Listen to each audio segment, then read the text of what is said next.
प्रभु यीशु मसीह के नाम में आपको अनुग्रह, शांति और आशीष मिले। एक व्यक्ति कुछ लोगों के साथ खाना खा रहा था और वो अपना एक पुराना अनुभव उन सबको बता रहा था। तो कई गर्मियां वो एक जगह जाता था, पश्चिमी देश की बात है, और उस जगह में एक छोटा नगर था, बहुत छोटा। उस नगर का नाम था फ्लैगस्टाफ।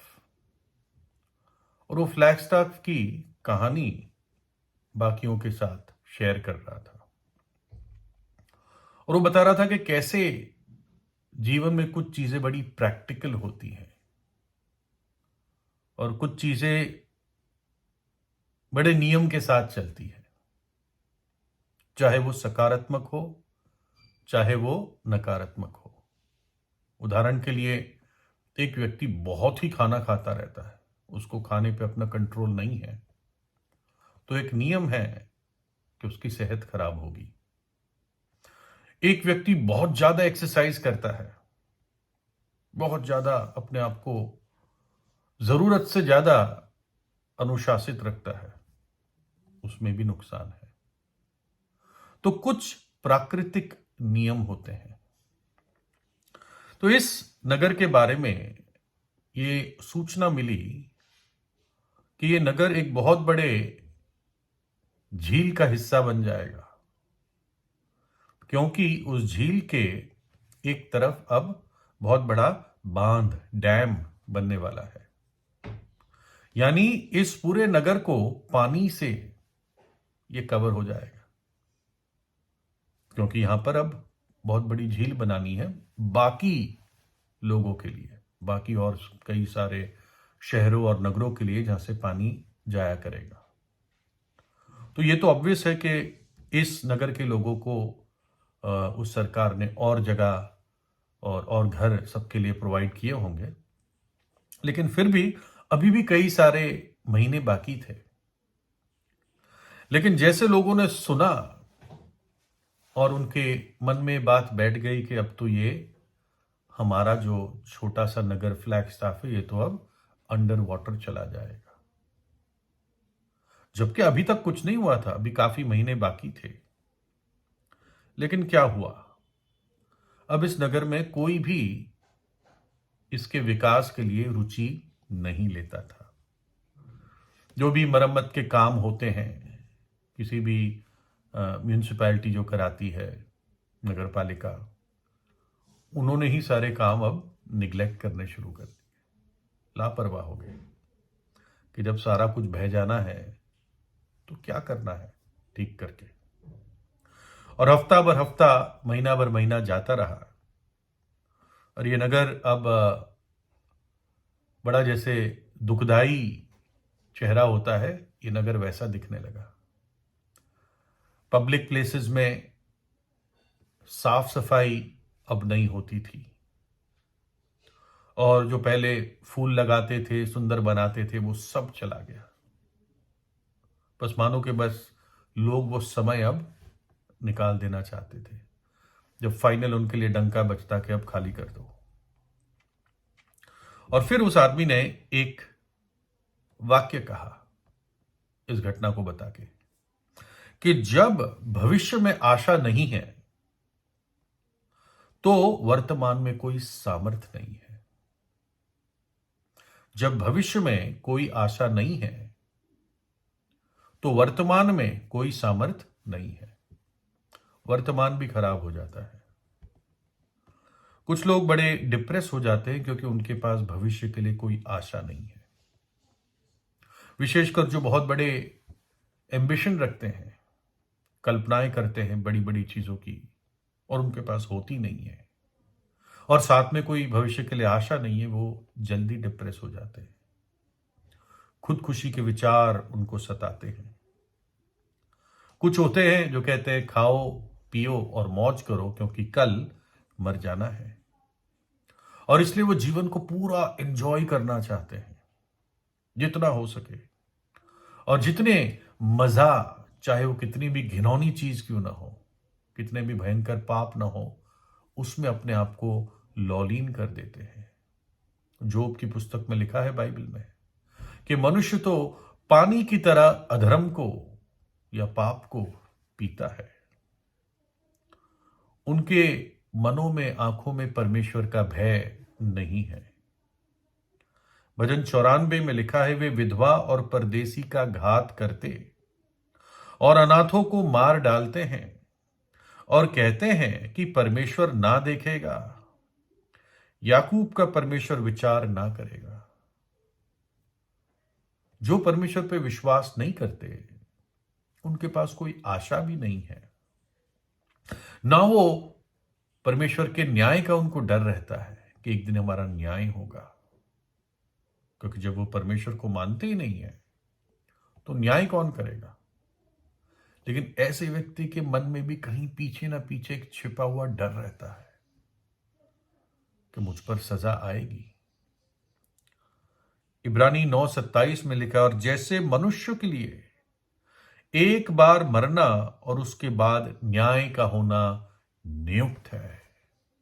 प्रभु का वचन कहता है न्याय का होना नियुक्त है मरने के बाद। इतने भ्रष्ट समय में हम रहते हैं जब बुरे से बुरे क्रिमिनल्स, गुनहगार बाहर घूमते हैं, कई सारे, लेकिन फिर भी कहीं ना कहीं कानून आ जाता है, न्याय होता है, जितना भी होता है। ऐसा नहीं है कि न्याय टोटली खत्म हो गया है। मनुष्य के बीच में न्याय अभी भी होता है। हो सकता है जहां आप रहते हो ना होता हो, लेकिन जब हम आज दुनिया को एक छोटे परिवार की तरह देखते हैं, इंटरनेट ने सबको जोड़ दिया है, तो कई जगह से हमें पता चलता है कि न्याय, पुलिस, कोर्ट कचहरी, जज, ये सब काम करते हैं। ठीक है, उसकी कई सारी कमजोरियां हैं, करप्शन है, लेकिन फिर भी कई लोगों को सजा मिलती है। तो जब ऐसी भ्रष्ट पृथ्वी पर जब न्याय घोषित किया जाता है, तो पवित्र परमेश्वर के सामने न्याय क्यों नहीं होगा। भजन 14 में लिखा है, मूर्ख अपने मन में कहता है कोई परमेश्वर है ही नहीं। वे बिगड़ गए, उन्होंने घिनौने काम किए हैं, कोई सुकर्मी नहीं। परमेश्वर ने स्वर्ग में से मनुष्य पर दृष्टि की कि देखे कि कोई बुद्धिमान है, कोई परमेश्वर का खोजी है या नहीं है। वे सब के सब भटक गए, वे सब भ्रष्ट हो गए, कोई सुकर्मी नहीं, एक भी नहीं। प्रभु यीशु ने बहुत सफाई से मृत्यु के बाद जीवन की बात की। मृत्यु पे सब कुछ खत्म नहीं हो जाता।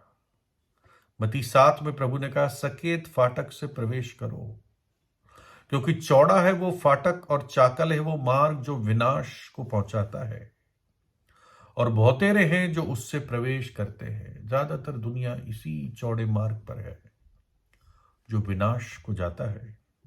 क्योंकि सकेत है वो फाटक और सकरा है वो मार्ग जो जीवन को पहुंचाता है, और थोड़े हैं जो उसे पाते हैं। जीवन को, अनंत जीवन को जो मार्ग पहुंचाता है वो सकरा है, उसका फाटक सकेत है। वो सकरा मार्ग क्रूस का मार्ग है। प्रभु यीशु ने कहा, मार्ग, सत्य और जीवन मैं ही हूं, मेरे बिना कोई भी पिता के पास नहीं पहुंच सकता। और जो फाटक इस सकरे मार्ग पर पहुंचाता है वो फाटक ही सकेत है, और ये मार्ग जीवन को पहुंचाता है। और ये फाटक सकेत क्यों है? क्योंकि ये पश्चाताप को दिखाता है। जब मनुष्य नम्र होता है, झुकता है, अपने घुटनों पे आता है अगर चाहे तो, और अपने पापों को परमेश्वर के सामने मानता है, अपने खरे मन से, सच्चे मन से, टूटे हुए हृदय से, पिसी हुई आत्मा से परमेश्वर के पास आता है, वो परमेश्वर के सामने नम्र होता है, सकेत फाटक से प्रवेश करता है। और जब प्रवेश करता है और अपनी आंखें उठाता है तो देखता है परमेश्वर के अद्भुत प्रेम को, उस अद्भुत कलवरी के क्रूस की तस्वीर को, जो परमेश्वर ने अपने प्रेम का प्रगटीकरण किया।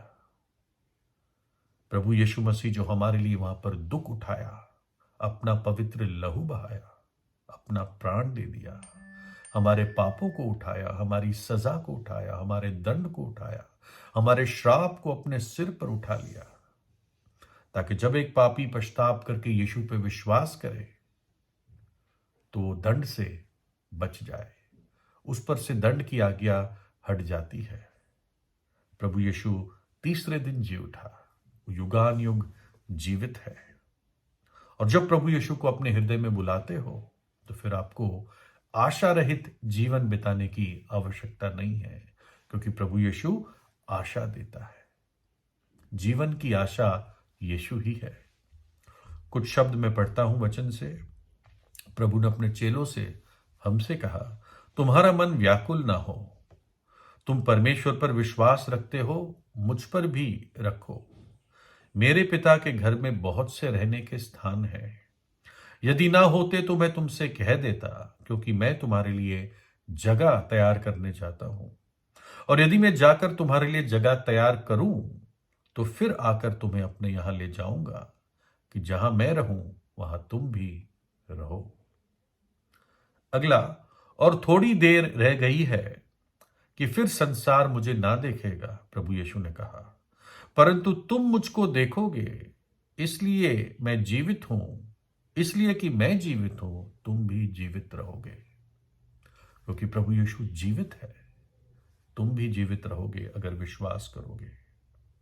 क्योंकि परमेश्वर की ये वाणी है कि जो कल्पनाएं मैं तुम्हारे विषय करता हूं उन्हें मैं जानता हूं, वे हानि की नहीं वरन कुशल ही की, भलाई ही की है, और अंत में तुम्हारी आशा पूरी करूंगा। जो विचार प्रभु मेरे और आपके प्रति रखता है वो भलाई के है। भविष्य में, ये एक परमेश्वर के दास ने लिखा, भविष्य में मेरे लिए धार्मिकता का वो मुकुट रखा हुआ है, जिसे प्रभु जो धर्मी और न्यायी है मुझे उस दिन देगा, और मुझे ही नहीं वरन उन सबको भी जो उसके प्रकट होने को प्रिय जानते हैं। और प्रभु मुझे हर एक बुरे काम से छुड़ाएगा और अपने स्वर्गीय राज्य में उद्धार करके पहुंचाएगा। उसी की महिमा युगान युग होती रहे, ऐसा ही हो। कितनी धन्य आशा है। तो प्रभु यीशु पे विश्वास करें, उसको अपने हृदय में बुलाएं। प्रभु यीशु आपको आशीष दे।